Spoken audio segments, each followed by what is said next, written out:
você ter ideia, eu era bom nisso, em falar mentira bem feita. Imagina, eu participei do lançamento do Maverick no Brasil como um carro econômico para a família. O carro. Gente, fazia o quê? Acho que 8 por litro. Mas é isso, fazia 6, 4 Gente quilômetros com do litro de céu. gasolina. Não cabia uma criança no banco de trás e a gente vendeu como um carro econômico para a família.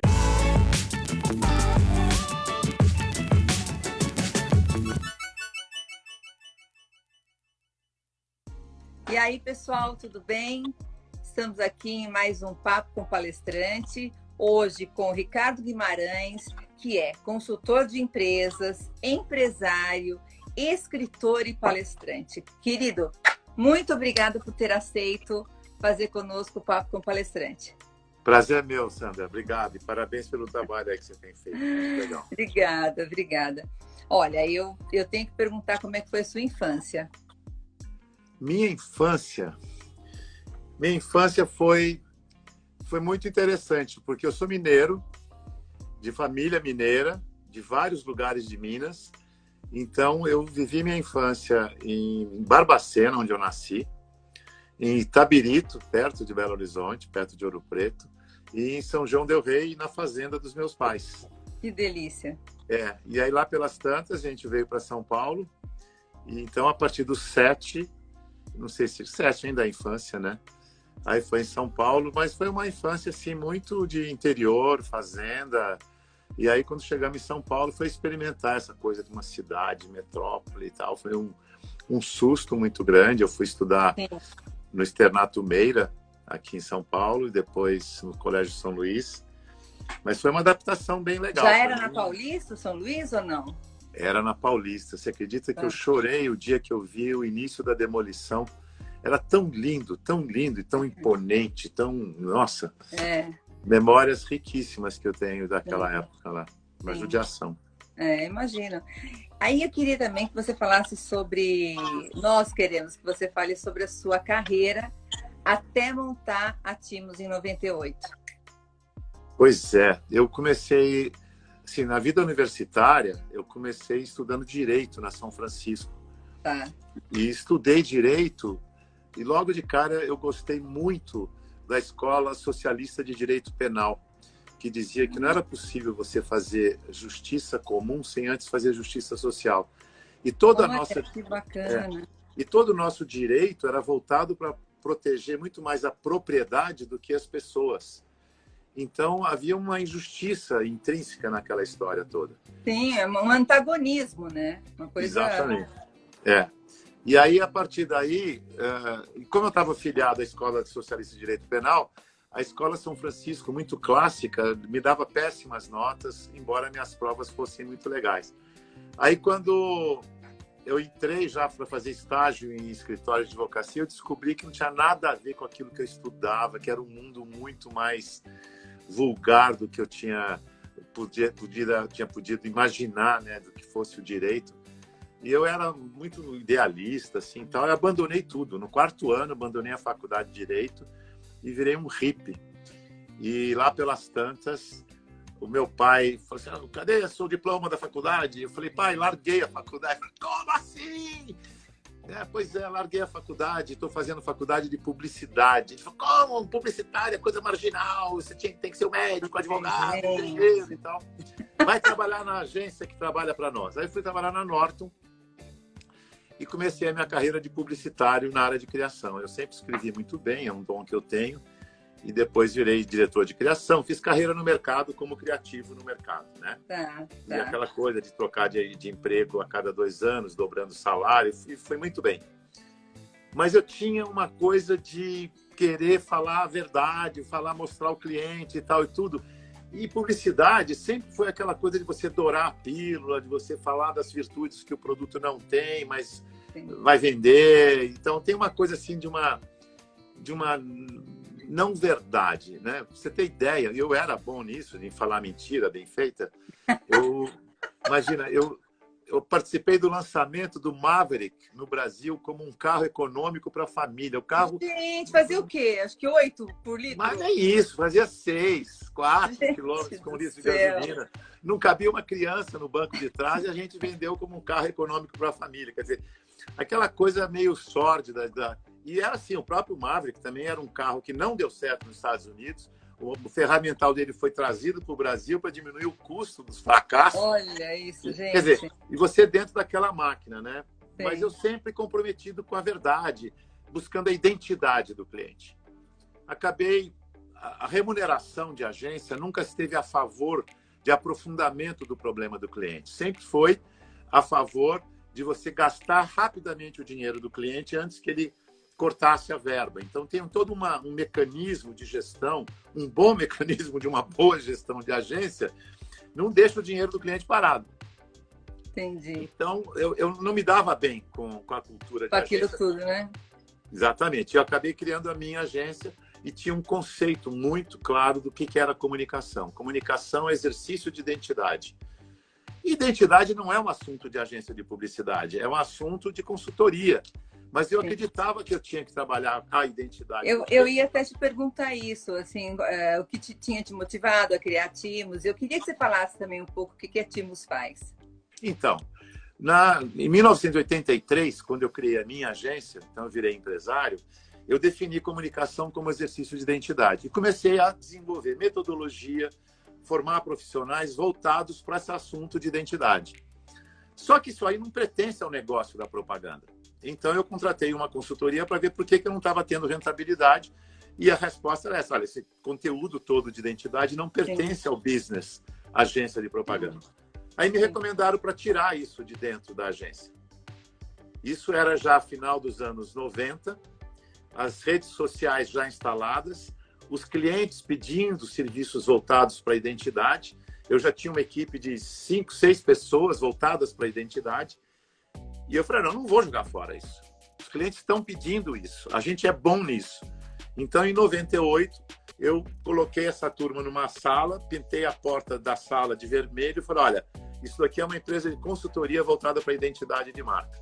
Eu não sei o que é isso, a gente não conhecia ainda essa história de branding, né? Mas aí falou, olha, isso aqui é importante. E aí surgiu a Timos. Então, a Timos surge já importante, com clientes grandes. Eu tinha a Natura, tinha o Banco do Brasil, tinha as organizações Globo, e com problemas complexos, né, para trazer coisa solução. Que demora, não é? É uma coisa que demora esse estudo, não é? Para você... Demora, vamos assim, bom, depende muito, depende do porte da empresa, depende do momento da empresa. Se a empresa está sofrendo muito, há uma motivação muito grande para se dedicar, as agendas se abrem e você então consegue fazer rapidamente uma coisa profunda, bem feita e com os resultados bons. Depende muito, mas de qualquer forma, você não é uma coisa de superfície, é uma coisa de profundidade. Você tem que trazer a cultura real da empresa para fazer posição de mercado, né? Esse que é o grande lance da história toda. Você sabe que eu agora que me dei conta, eu não sei o que é Timos. Isso aí é latim? Tem uma tradução? Tem. A Timos... Bom, a gente trabalha muito com biomimética, né? Que é aprender com a natureza. Então, a timo é uma glândula que fica aqui, perto do coração, e ela recebe algumas células normais suas antes de entrarem na corrente sanguínea. Então, essas células normais suas que passam pela timo recebem o registro de quem é Sandra Pascoal. A partir desse momento, essa célula que sabe quem é Sandra Pascoal chama-se célula T, é o linfócito T. A célula T, sabendo quem é Sandra Pascoal, vai reconhecer quem não é Sandra Pascoal, que é o vírus que veio do ambiente e entrou no seu organismo. Aí a célula T vai pegar essa informação e vai passar para o anticorpo. O anticorpo vai chegar para o vírus e falar, olha, você não é Sandra Pascoal. Ou você vira Sandra Pascoal, cai fora. Nessa hora, começa uma negociação entre o seu corpo e o ambiente por meio dessa briga entre o anticorpo e o vírus. Sucesso dessa negociação é a adaptação do seu corpo para uma situação para a qual ele não estava preparado. Pré-condição dessa boa negociação é a célula T que tem o registro da sua identidade. Quando esse registro da sua identidade não existe mais, você está com AIDS. Você perde a memória da sua identidade, então você, embora tenha anticorpos, você não sabe quem é o vírus.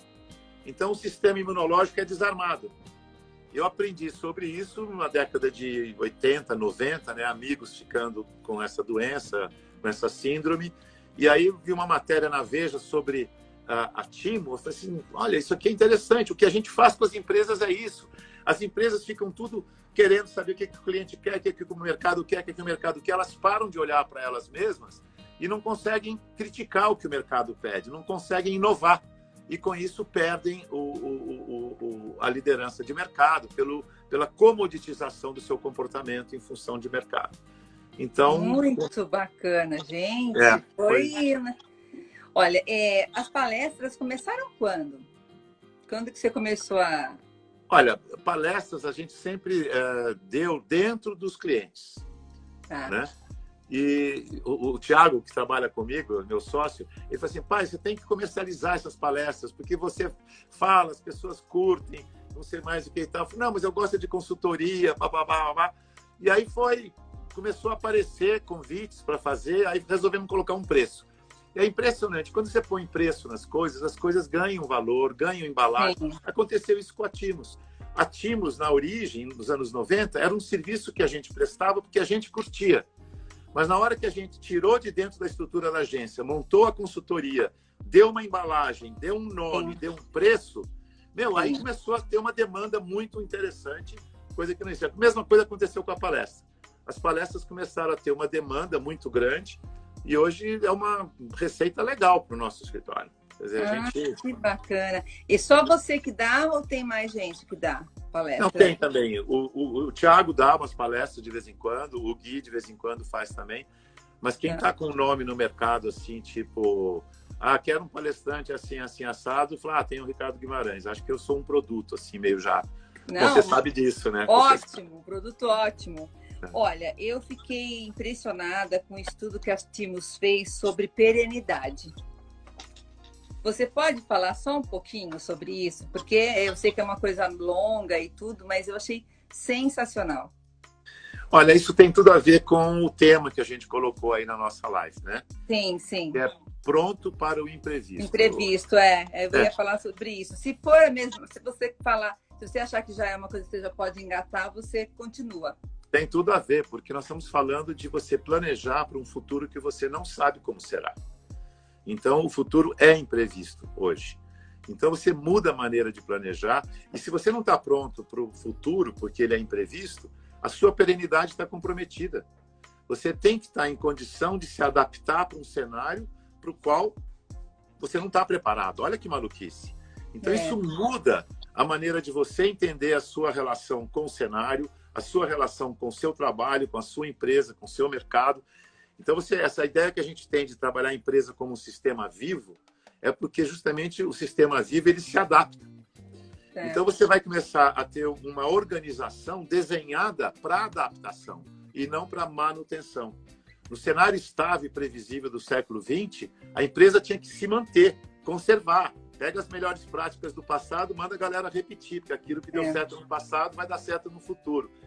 Hoje, não.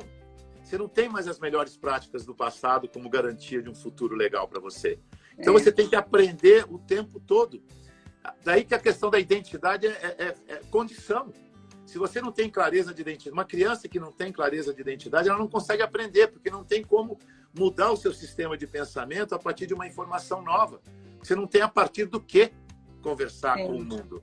Então, a questão da perenidade, eu diria assim, hoje, a questão mais relevante das pessoas que pensam em estratégia de empresa e futuro de empresa é a perenidade, não é a competitividade. A competitividade é uma coisa que você já deu conta no século passado. Agora é perenidade, a capacidade de você aprender no tempo imposto pelo mercado para se adaptar para um cenário que você não sabe qual é. A gente usa muito, a gente tem uns vídeos no canal da Timos, onde a gente fala da cama elástica. A cama elástica é exatamente a imagem da sociedade contemporânea. Todo mundo conectado, produzindo informação. Quer dizer, um cenário muito sensível, muito instável, com muita interdependência, uma interação permanente. Então, você não sabe mais o que é causa de qual efeito. Consequência, você não consegue estabelecer uma previsão, porque você não sabe o que provoca o quê. Né? Então, essa cama elástica, né, exige que você tenha um outro tipo de competência para poder sobreviver. E essa competência você ajuda a pessoa mesmo a identificar. É isso? Na verdade, você começa com um desenho de organização, né? Você tem um modelo de gestão e de negócio. Hoje isso está muito fácil. Naquela época era muito difícil falar sobre isso porque não tinha concretude. Hoje, com as plataformas, com os modelos de ecossistema, hoje com a tecnologia de informação, você tem essa dinâmica de relacionamento mais sistêmica e mais interdependente. Você já tem isso, experiências fantásticas. Eu não sei se a gente chegou a conversar daquela outra vez sobre o modelo ambidestro de gestão. Eu acho que sim, Então, fala mais ou menos o que é que eu te falo.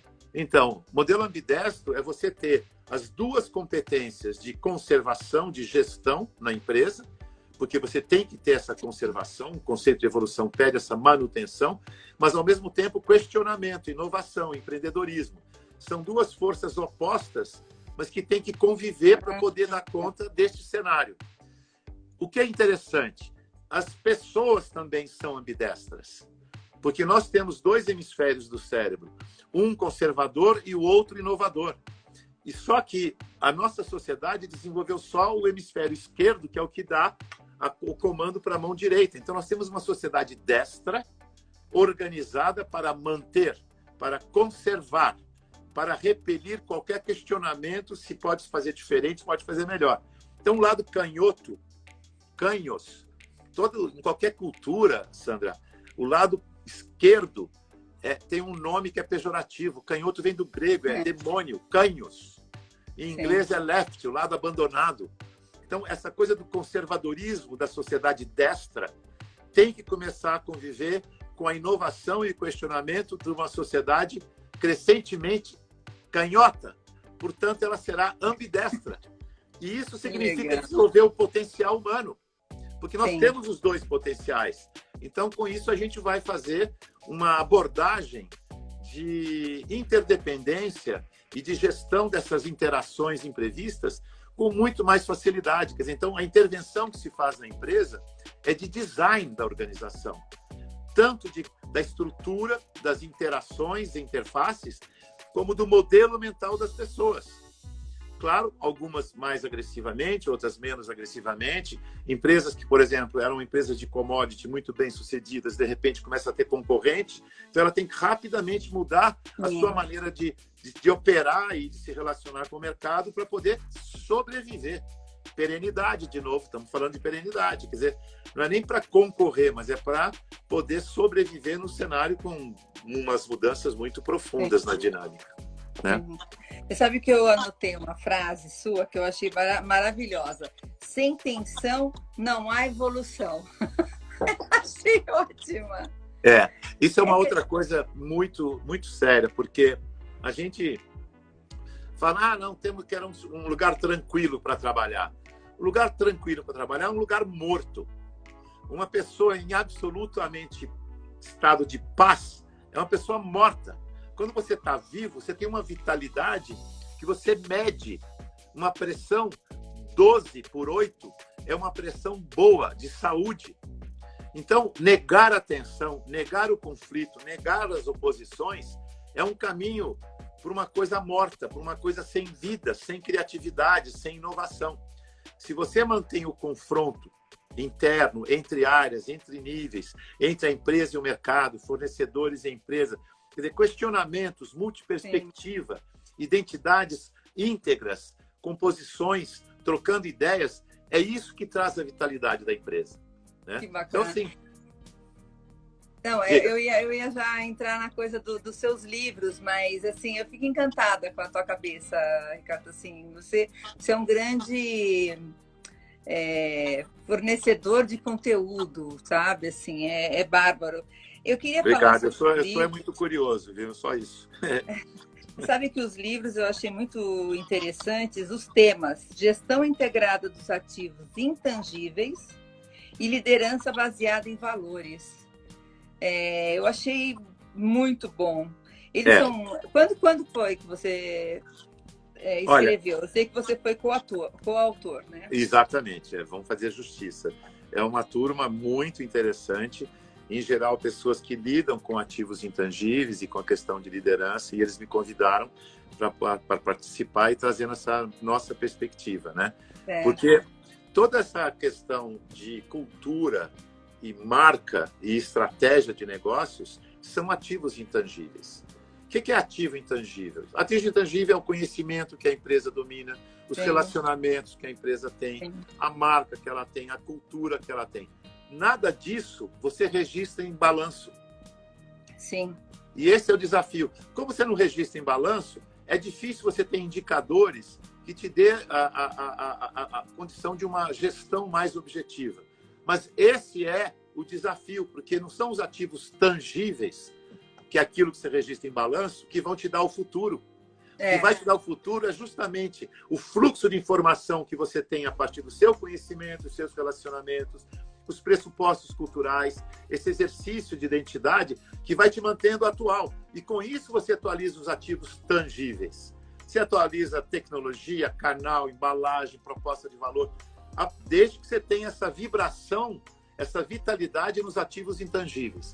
Entendi. Então, isso é uma condição de sobrevivência, de perenidade nesse cenário. Então, os livros vieram, acho que no começo desse século, né, dos anos 2000, e foi um trabalho bem interessante. Eu gostei de fazer, embora eu prefira gravar vídeos e fazer palestra. Você sabe que tem gente perguntando onde que compra o livro. Olha, dá um Google. Eu acho que deve estar nas livrarias que estão sobrevivendo aí. Né? Deve estar... Eu não sei dizer. Me fala qual é a sua estrutura familiar. Minha estrutura familiar tem a fixa e tem a variável, né? Porque eu tenho filhos solteiros. Mas é assim, eu sou casado com a Lili, a gente vai fazer bodas de ouro daqui a 2 anos. Poxa, que legal! É um feito mesmo. Cada vez mais um feito, né? Mas eu tenho 4 filhos, tenho 3 netos, meus filhos são 2 casais, eu tenho o Thiago, casado com a Camila, e tenho 2 netos, o Joca, que acabou de entrar na faculdade, entrou em psicologia, estamos cheios de orgulho. Sim. E tem a TT também, que é filha do Thiago, aí tem a Chub. A Chub, eu falei, o Thiago trabalha comigo, a Chub é uma atleta de aventura profissional, ela tem um acampamento de aventura para criança, muito legal. E ela tem o filho Tunico, que é um encanto de pessoa.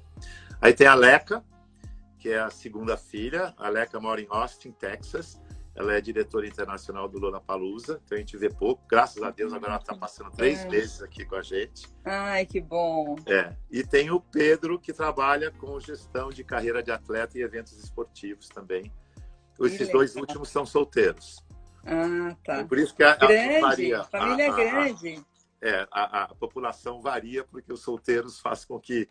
Os casados também mudam de maridos e mulheres. Enfim. Claro. As novas gerações são muito... Só você que está firme com a Lili. Você pois tá firme. O exemplo não foi suficiente. Né? Olha, o que você faz nas suas horas vagas? Você tem um hobby? Você tem uma coisa que você fala, não, eu quero ter um tempinho para mim para fazer isso?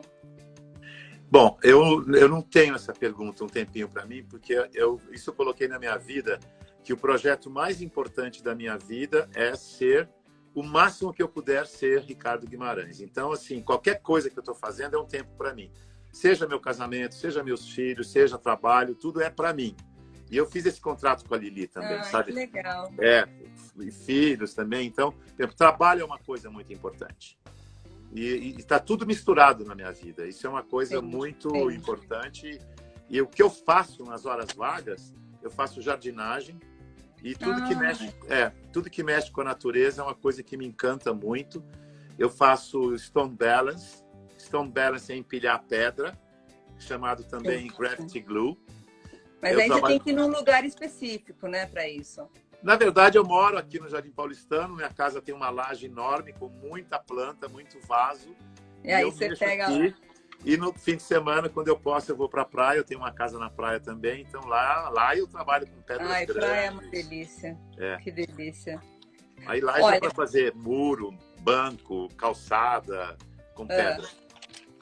Olha, eu queria saber se você tem uma ideia de um legado para deixar para essa família linda, assim, de valores, não sei. Qual é o seu legado? Olha, Sandra, para mim, identidade sempre foi o único assunto que eu tenho na vida. Então, assim, se você conversar com os meus filhos, com os meus netos, eu sempre falei. Primeiro, assim, vou te contar uma história. Quando eu tive o quarto filho, eu era muito Caxias com o filho. Acompanhar filho, conhecer o professor, conhecer os amiguinhos e tal, tudo. Primeiro filho, ok. Segundo filho, ok. Terceiro filho, mais ou menos difícil. Quarto filho, eu perdi totalmente a condição de acompanhar filho. E aí, inclusive, foi esse o momento que eu resgatei um pouco da minha fé espiritual. Eu entreguei para Deus. Eu falei assim, eu não vou dar conta de cuidar dessas crianças, que 4 é muito. Aliás, eu digo assim, que 4 é muito mais que 3, mas muito mais que 3. Eu perdi a conta e eu tomei uma decisão. Eu falei assim, eu vou cuidar da minha vida. E eu vou ser uma boa referência para eles. Então, assim, uma referência de que é possível ser feliz. Claro. Então, eu comecei a batalhar pelas minhas condições pessoais de felicidade. E negociar com a galera, né, com os filhos, com tudo, para saber, porque isso é sempre uma negociação, nada é simples. Claro. Né? Então, claro. Você tem que estar sempre negociando. Eu ia até te perguntar, o que te faz feliz? Você meio que falou já, né? Olha, o que me faz feliz? Não tem uma coisa que me faz... Acho que é um estado. Né? O trabalho deve te deixar muito feliz, né? Muito. Na verdade, eu estou muito feliz sempre que eu estou fazendo aquilo que eu acredito. Sim. E me sinto absolutamente infeliz quando eu estou representando, fazendo de conta. Aí eu tô vendo que eu estou em prejuízo, entendeu? Sim. E eu fico mal, eu gaguejo, eu não consigo conversar. É uma coisa assim muito... É uma coisa que te violenta, né? Uma coisa que não, na verdade, faz bem. Com 73 anos, você tentou alguns caminhos trilhados. Então, Sim. Por aí eu vou embora, entendeu? Você começa a trazer novidades de um jeito assim que não acho que é verdade, eu não consigo mais.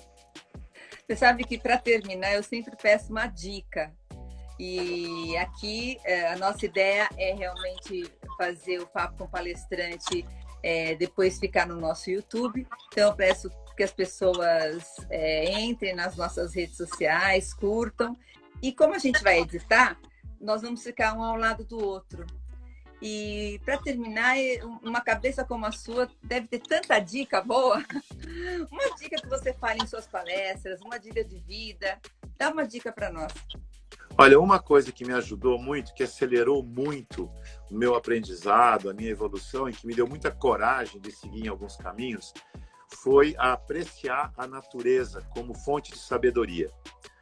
Que quem se interessar, olha para a biomimética e olha para o funcionamento também do nosso corpo, sistema nervoso autônomo, sistema nervoso central, qual é o papel do livre-arbítrio dentro dessa dinâmica do nosso sistema nervoso.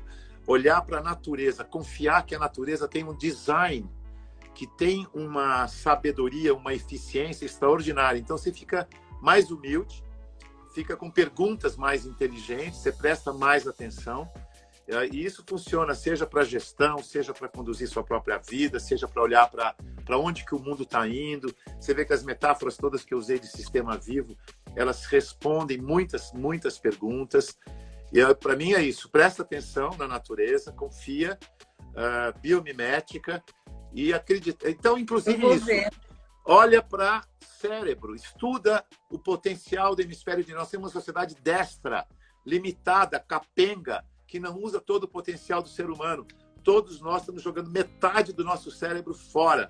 E isso deixa a gente doente, deixa a gente limitado. Limitado. Então, olha... Boa pergunta, gostei. Olha, Ricardo, muito obrigada. Olha, muito obrigado obrigada. A você. Foi muito bacana, viu? Aprendi muito. Obrigado, e um beijo enorme para você. Obrigado para você. Amanhã eu falo com teu filho, seu... eu tenho uma reunião com ele amanhã.